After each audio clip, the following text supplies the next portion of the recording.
Kita di dunia hidup memang dilahirkan dari kedua orang tua kita. Tetapi hakikatnya sebenarnya adalah Allah yang menciptakan kita. Maka di dalam Quran surat Az-Zariyat ayat 56, Allah Subhanahu wa taala berfirman, Bismillahirrahmanirrahim. Wa ma khalaqtul jinna wal insa illa liya'budun. Dan aku tidak menciptakan jin dan manusia kecuali hanya untuk menyembahku. Sedangkan kita sebagai manusia sudah terlahir, yang artinya kita harus mengetahui jati diri kita, yaitu untuk apa kita diciptakan oleh Allah. Apakah hanya semata-mata kita lahir dan hidup begitu saja, menikmati hidup, begitu mati ya sudah selesai? Ternyata tidak. Dunia adalah tahapan alam kedua setelah kita di dunia ini adalah yang kedua. Sebelumnya kita terlahir sebagai alam jiwa.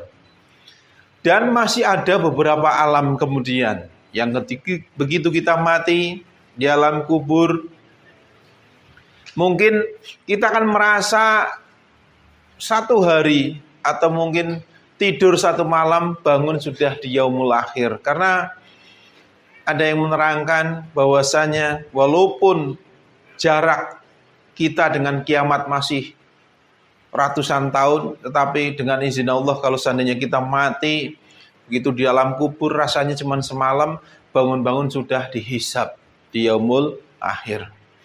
Di akhirat inilah kehidupan yang sebenarnya. Kalau dunia itu hanya sementara, cuman 60-an tahun. Kalau kita sampai 60 tahun. Kalau kita nggak sampai, berapa banyak hari ini anak-anak juga udah pada mati. Anak kecil ya mati, bayi juga mati, remaja juga mati, semua juga ada takdirnya.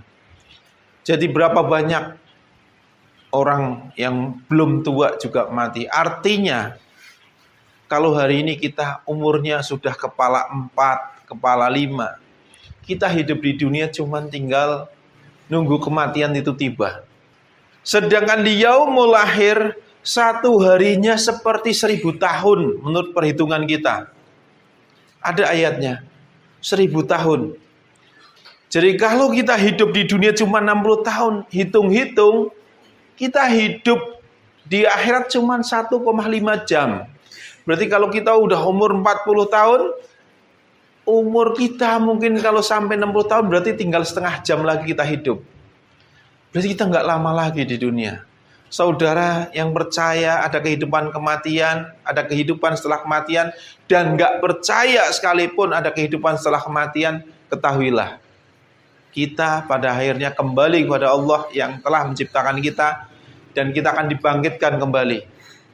Alangkah ruginya kita yang hari ini membangun dunia, mengusahakan dunia semua, demi dunia kita rela mati-matian. Kita berjuangkan demi dunia, tapi pada akhirnya kita tinggal mati, dan kita mati nggak bawa apa-apa. Bayi lahir menggenggam tangan, betul nggak? Banyak kan menggenggam tangan. Begitu lahir seakan-akan dunia akan saya kuasai. Begitu mati apa? Ada yang genggam tangan, lepas. Karena apa? Nggak bawa apa-apa.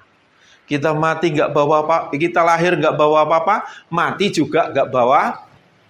Kalau ada orang mati genggam mungkin pada takut yang mau ngafanin. Bawa apa nih dalam genggaman, gitu kan? Lah kita di sini akan bahas tentang keimanan.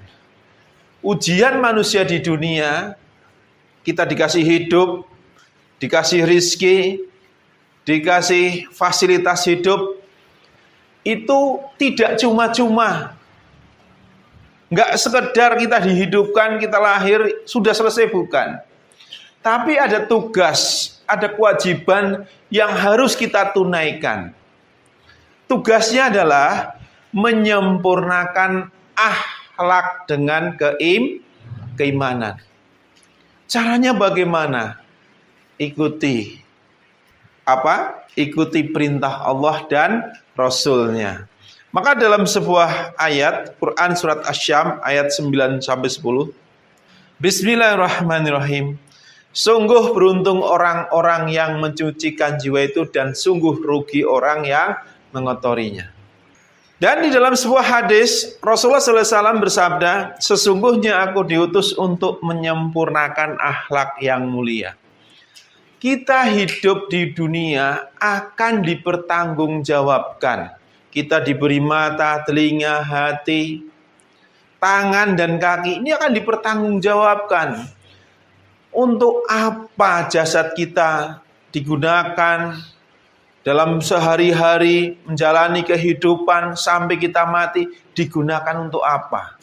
Apakah hanya digunakan untuk mengikuti hawa nafsu, atau kita gunakan mentaati Allah pencipta kita?